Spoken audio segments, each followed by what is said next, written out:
नमस्कार, capital TV में आपका स्वागत है। 2024 के चुनाव नज़दीक हैं और अचानक से ऐसे ऐसे मुद्दों से बॉम्बार्डमेंट हो रहा है कि पब्लिक को समझ में नहीं आ रहा है कि इसके पीछे कौन लोग हैं। अचानक से 20-25 साल पुरानी कहानियों को दोहराया जाने लगता है। जिस चीज़ को हिंदुस्तान की जनता ने, हिंदुस्तान के मुसलमानों ने पीछे छोड़ दिया, गुजरात दंगों को, उसको फिर से रिवाइव किया जाता है, जिसके ऊपर ऑलरेडी सुप्रीम कोर्ट का फैसला आ चुका, लेकिन फिर भी वही पुरानी चीजों को नए लिफाफे में डालकर इसे कहा जाता है कि बहुत बड़ा खुलासा हो गया।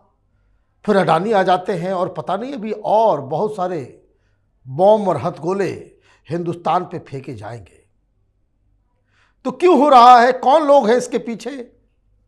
कोई इंटरनेशनल कॉन्स्पिरेसी है? हिंदुस्तान में कौन लोग हैं और इनका मेन पर्पस क्या है? इन चीज़ों को समझने के लिए हमारे साथ एक बार फिर से मेजर जनरल एसपी सिन्हा साहब हैं। आपका बहुत बहुत स्वागत है सर। ये जो बवाल मच रहा है, अब जैसे बीबीसी का डॉक्यूमेंट्री आ गई, ये सब किस लिए किया जा रहा है? क्या पर्पस है इसका? कुछ पार्टीज़ हैं, कुछ ग्रुप्स हैं, कोई देश हैं जिनको मौत नज़र आ रहा है जब तक मोदी जी इस देश के प्रधानमंत्री रहेंगे। 2024 का इलेक्शन आने वाला है, तो उनको भय ग्रसित कर रहा है कि मोदी जी फिर से प्रधानमंत्री 2024 में बन गए तो मेरा क्या होगा। अब मेरा क्या होगा तो इसका मैं उत्तर देना चाहता हूँ। कांग्रेस के पार्टी का, नेहरू परिवार का पॉलिटिकल डेथ, चीन की पूरी तरह से और बर्बादी, पाकिस्तान का तो ऑलरेडी मौत पे हो, 18 दिन का खेल बचा है। उसके बाद पाकिस्तान क्या क्या होगा, किस क्षेत्र में हमारा प्रभाव होगा। उसके बाद वही नहीं, अमेरिका भी देख रहा है कि हिंदुस्तान जिस तरह से एक सुपर पावर की तरह इमर्ज कर रहा है, तो वो खुश नहीं है। बहुत अंदर अंदर उसको जलन हो रही है, मजबूरी है, लेकिन मजबूरी है कि रूस से लड़ना है, चीन से लड़ना है, तो हिंदुस्तान का तो मदद चाहिए। तो ये जो हेमोपोपो चल रहा है वो अमेरिका की मजबूरी है। और लास्ट में जो इसको मैं कवर करूँगा यूएस एंगल, तो उसमें बताऊँगा। तो ये चाहते हैं रिजीम चेंज। किसी भी हालत में कोई मुद्दा उठाओ, मोदी को हटाओ, मोदी जी को हटाओ, रिजीम चेंज। और उस रिजीम चेंज में अमेरिका का क्या प्लानिंग है वो भी मैं बताऊँगा बाद में।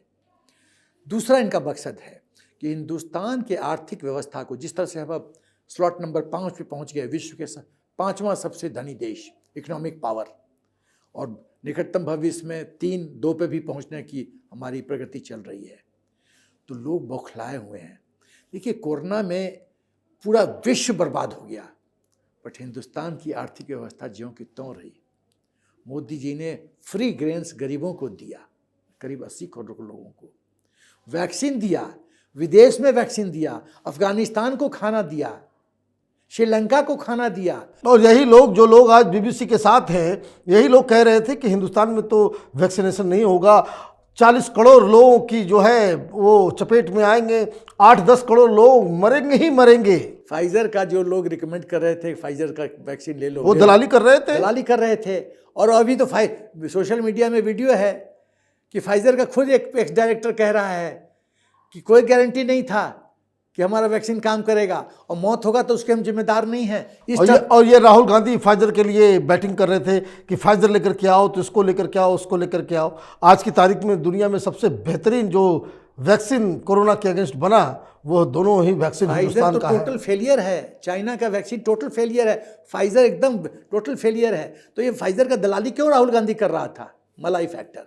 तो सवाल यह है कि इनका ये दूसरा एम है कि हिंदुस्तान के आर्थिक व्यवस्था को कमज़ोर करो, ताकि हिंदुस्तान, मतलब आर्थिक व्यवस्था बढ़ेगा तो मिलिट्री सशक्त होगी, इक्विपमेंट आएगा, state of the art technology आएगी, तो फिर तो वो पॉलिटिकल लीडरशिप स्ट्रांग है, डिप्लोमेसी स्ट्रांग है। ये हो गया आर्थिक प्लस मिलिट्री, तो ये तो फैटल कॉम्बिनेशन है, इसको हम संभाल नहीं पाएंगे। इसीलिए दूसरी बात है कि ये कांग्रेस क्यों इस मुहिम में, इस षड्यंत्र में चाइना का साथ दे रहा है।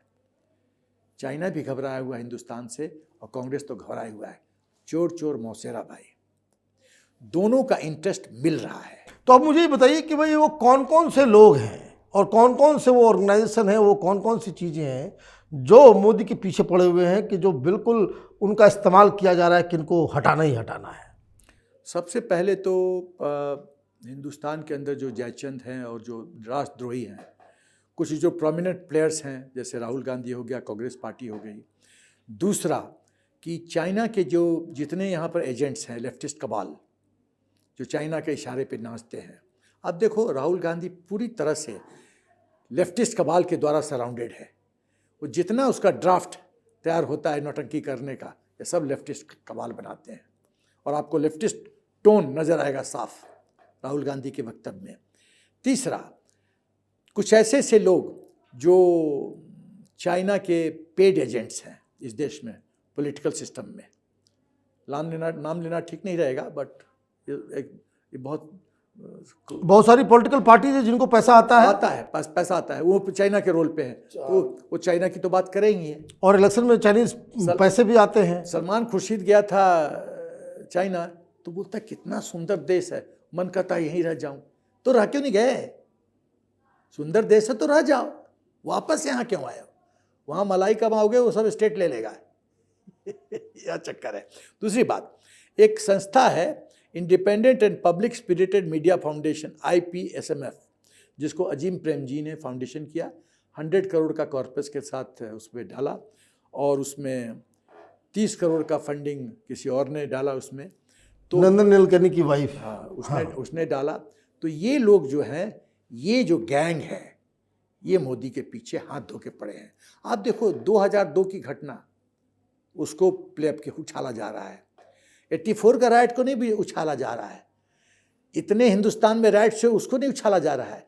26/11 को नहीं उछाला जा रहा है, इतने ब्लास्ट हुए सब जगह, कोई नहीं उछाला जा रहा है। वैसे मैं बता दूं, ये जो IPSMF जो है, वो बेसिकली वो तमाम, वो आप देखते होंगे, वो दलाल पत्रकारों का जत्था, वो वहीं से सब कुछ होता है। ऑलरेडी जो इन लोगों से जुड़े हुए लोग हैं, उनके ऊपर ED की कार्रवाई, CBI की कार्रवाई चल रही है फॉरेन फंडिंग लेने की वजह से।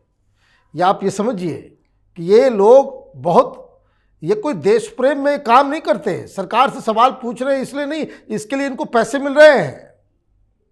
कुछ लोग पागल होकर के घूम रहे हैं ना हिंड नदी में, हिंडनबर्ग को ढूंढने के लिए, वो सब माल विदेशी है। ये ऑलरेडी जिस संस्था के नाम आपने लिया, तो खैर आगे इस पर बढ़ते हैं। देखो, हिंदुस्तान के आर्थिक व्यवस्था को डवाडोल करने के लिए मुझे तो ताज्जुब लगता है। जब हिंदुस्तान लीवर लूट रहा था तब किसी को कष्ट नहीं था, जब नेस्ले लूट रहा था तब कोई कष्ट नहीं था, प्रॉक्टर एंड गैम्बल लूट रहा था, कोई कष्ट नहीं, पेप्सी नहीं, कोका कोला नहीं, वोडाफोन, इन लोग का कोई कष्ट नहीं। They were doing good job इन लोग के अनुसार, इन जयचंदों के अनुसार। और जैसे ही टाटा, बाकी लोग, अंबानी वगैरह वगैरह, पतंजलि, लार्सन एंड टुब्रो, इन्होंने कंट्रीब्यूट करना शुरू किया नेशनल बिल्डिंग में, तो इनको कष्ट हो गया, कष्ट होने लग गया, कि माल नहीं आ रहा ना, वहाँ माल नहीं रहा है, कि लूट रहे हैं ये लोग, लूट रहे हैं। हाँ। मतलब पहले जो रिच हो रहे थे विदेशी ताकत, कोई प्रॉब्लम नहीं, कोई माल आता था। ये लोग हमारे खुद के परिवार के सदस्य यदि फ्लरिश कर रहे हैं और अच्छा काम कर रहे हैं, 100 टके का माल 80 टका में दे रहे हैं। मतलब ये कि हिंदुस्तान में जिनकी दुकानदारी बंद हो गई, वो मोदी को भगाना चाहते हैं, लेकिन वो इस साजिश में विदेश के साथ भी हाथ मिला रहे हैं। तो ये विदेशी, ऑब्वियसली पाकिस्तान, चाइना, तो चाइना का क्या इंटरेस्ट है? देखिए, चाइना का पहले 2 बिंदु है। मोदी जी के रहने से एक नेहरू परिवार का क्या डर और चाइना का क्या डर। पहले चाइना का डर पे आता हूँ। जब से मोदी जी प्रधानमंत्री बने हैं, चीन का नींद हराम हो गया है। किस किस लेवल पे? पॉलिटिकल लेवल पे, डिप्लोमेटिक लेवल पे, इकोनॉमिक लेवल पे और मिलिट्री लेवल पे। और पॉलिटिकल लेवल पे आते हैं, ये भूतकाल में जब कांग्रेस थी तो चीन के प्रेम में बहती रहती थी और चीन जो चाहता था करवा लेता था। भाई पैसा खाएंगे आप चीन से तो पॉलिसी तो उसके फेवर में ही बनाएंगे। मैं उदाहरण दूंगा उसको डिटेल में, लेकिन सारांश ये है कि चीन के इशारे पे कांग्रेस सरकार चल रही थी, नाचती थी। दूसरा, डिप्लोमेटिक लेवल पे जब प्रधानमंत्री कमजोर है तो फॉरेन मिनिस्टर क्या करेगा, दूसरी बात। तीसरी बात, मिलिट्री लेवल पे खाली इंडियन आर्मी को या भारत की सेना को फुल फ्रीडम नहीं दिया गया था। आप तो उसमें सर्विंग ऑफिसर थे जिस समय सोनिया गांधी की सरकार चल रही थी। 26/11 में एयर चीफ गए सरकार के पास कि I am ready for the strike, surgical strike, मुझे हाँ बोलो, नहीं बोला। क्यों? ओबामा ने पूछा मनमोहन सिंह से क्यों नहीं आपने हाँ बोला, क्यों नहीं स्ट्राइक किया पाकिस्तान पे? एक गलत संदेश जाएगा एक विशेष समुदाय को। वाह रे मनमोहन सिंह, वाह। मुसलमानों को खुश करने के लिए आप पाकिस्तान के खिलाफ कोई एक्शन नहीं लेंगे। तो अब जो है मोदी जी फुल फ्रीडम दिए हैं सेना को, इंफ्रास्ट्रक्चर डेवलप हो रहा है, एडिक्वेट इक्विपमेंट दिया जा रहा है, state of the art technology दिया जा रहा है, रफाल खरीदा गया है, एग्रेसिव रिस्पॉन्स दिया जा रहा है चीन को, चाहे डोकलाम की बात करें, गलवान की बात करें, तवान की बात करें। अरुणाचल प्रदेश में इंफ्रास्ट्रक्चर डेवलप हो रहा है, और जो इंफ्रा है वर्टिकल हॉराइजेंटल दोनों एक्सिस पे डेवलपमेंट हो रहा है कि कोई भी सेंटर ऑफ ग्रेविटी शिफ्ट करना मोबिलिटी ट्रुप्स का तो वो हो सकता है इधर से उधर, इधर से उधर। अब आते हैं इकोनॉमिक एंगल पे। इकोनॉमिक एंगल से चीन क्यों परेशान है? चीन का तो करीब मोर देन 55 बिलियन डॉलर्स का ट्रेड सरप्लस था। अब देखिए मोदी जी के आने के बाद क्या हुआ, क्या क्या चीज़ से चीन को क्यों नींद नहीं आ रही है। पहला FTA, फ्री ट्रेड एग्रीमेंट। चीन ने चाहा था कि हिंदुस्तान को RCEP में लपेट लो, regional comprehensive economic partnership. Modi ji ने भांप लिया इसका गेम क्या है। उसमें करीब 44 कंट्रीज चीन इन्वॉल्व करना चाहता था, मोदी जी ऑप्ट आउट कर गए। नहीं, तुम्हारे इस भीड़ में हम नहीं जुड़ेंगे, हम 1-to-1 FTA करेंगे, फ्री ट्रेड एग्रीमेंट। उसमें उस देश के लिए भी फ़ायदा है, हमारे लिए भी फ़ायदा है, और चीन उसमें कमज़ोर पड़ता है। तो FTA चीन का मैन्युफैक्चरिंग हब पूरी तरह से बर्बाद करेगा। एक छोटा एग्जांपल, एप्पल फैक्ट्री शिफ्ट किया चीन से हिंदुस्तान में, प्लांट लगाया तमिलनाडु में, और कहा, एप्पल कहता है कि 9 महीने में मैंने 2.5 बिलियन का सौदा किया है, जो मैं कई सालों में चीन में नहीं किया था। तो ये जब केस स्टडी होगा, विदेश में कंपनियां देखेंगी कि भाई 9 महीने में 3-4 साल की कमाई हो रही है, सब तो यहाँ आएंगे, सारे लोग आएंगे फुल। और उसी को रोकने के लिए ये तमाशा हो रहा है। करेक्ट। उसके बाद ताइवान कंपनी के साथ टाटा ने इलेक्ट्रॉनिक व्हीकल बनाने का प्रोग्राम बनाया है, वो चीन के लिए कष्ट है। Taiwan company Gogoro battery swapping technique, वो हिंदुस्तान में JV में बनेगा, वो चीन के लिए कष्ट है। टॉय इंडस्ट्री पे आपको जान के ताज्जुब होगा कि 86% खिलौना चीन से आता था, अब बंद हो गया है। और वो सब स्टैंड है। आप देखिए कि उसमें यदि जहरीला पदार्थ है और बच्चे खेलेंगे, बच्चे तो कोई भी चीज चाह जाते हैं, वो तो सांप को भी चाटने का प्रयत्न करता है बच्चा, इनोसेंट, उसको पता नहीं सांप बाइट कर लेगा तो मर जाऊंगा मैं, वो तो सांप को भी फ्रेंड समझता है। तो वो यदि बच्चे वो चाटेंगे तो जहर खाएंगे तो क्या होगा हमारे बच्चे का हेल्थ का। तो अभी जो रेड हुआ मॉल में और एयरपोर्ट पे, ब्यूरो ऑफ स्टैंडर्ड्स हिंदुस्तान के ने इंस्पेक्ट किया, डुप्लीकेट बहुत ही खराब माल था, अनहेल्दी माल था। अब आते हैं कि ताइवान वर्ल्ड का सेमीकंडक्टर का 65% वर्ल्ड का प्रोडक्शन करता है, 90% करता है एडवांस चिप्स का। तो चीन की दृष्टि ताइवान पे इसी लगी हुई है कि सेमीकंडक्टर एक गोल्ड माइन है पैसे का, इसीलिए ताइवान पे दृष्टि लगी हुई है।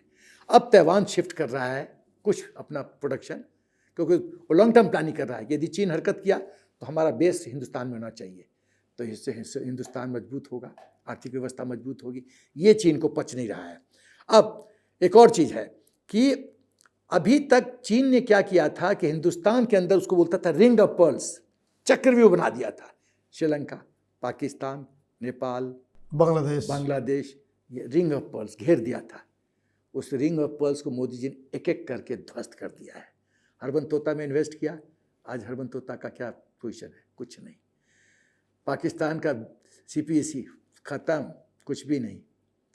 नेपाल U-टर्न मार लिया है, वो समझ गया है लॉन्ग टर्म दोस्त, सचमुच में दोस्त हिंदुस्तानी है।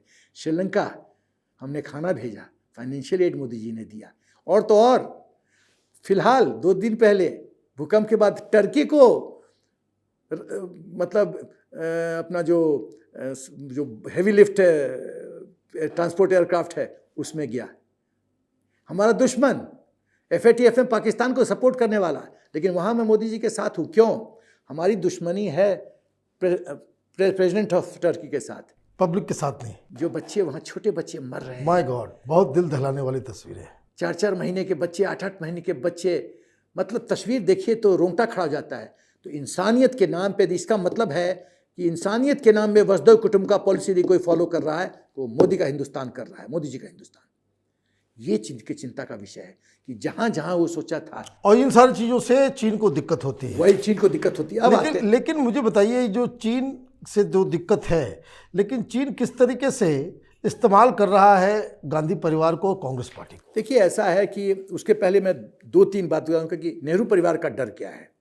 नेहरू परिवार का डर ये है कि मोदी जी 2024 में आए तो पॉलिटिकल डेथ है, एज इट इज़ 44 सीट है, अब तो हो सकता है 10 के नीचे आ जाए। क्या क्या राहुल गांधी और सोनिया गांधी को डर लग रहा है? Rajiv Gandhi foundation case, National Herald case, De La Rue case जो करेंसी का प्रिंटिंग पेपर था वो केस, और भी कई भ्रष्टाचार के केस हैं। वो जब फाइनल स्टेज पे पहुंचेगा और फैसला सुनाने का मौका आएगा तो इन लोग के पास क्या बचाव है? इटली भागेंगे, भागेंगे। सामान उमान तो उठा वो कर डर इटली है भागेंगे। कि भाई जल्दी से इसको 2024 में हटाओ, नहीं तो मेरा जेल जाना है, देश से भागना तय है। और राहुल गांधी और सोनिया गांधी के 2-2 पासपोर्ट है, इटालियन पासपोर्ट भी है, जिसके तहत वो स्विट्जरलैंड गए थे एक बड़े बिग बिजनेस हाउस के चार्टर्ड प्लेन में, और क्या माल ले गए थे, ये सब उत्तर देना चाहिए इन लोग को। आपका बहुत बहुत धन्यवाद। आपने बहुत ही अच्छे से बताया कि हिंदुस्तान के अंदर ये जो नया बवाल सब शुरू हो रहा है उसके पीछे की सच्चाई क्या है। अगर आपको ये वीडियो पसंद आया तो इसे लाइक करें, शेयर करें और कैपिटल टीवी को सब्सक्राइब करें। धन्यवाद।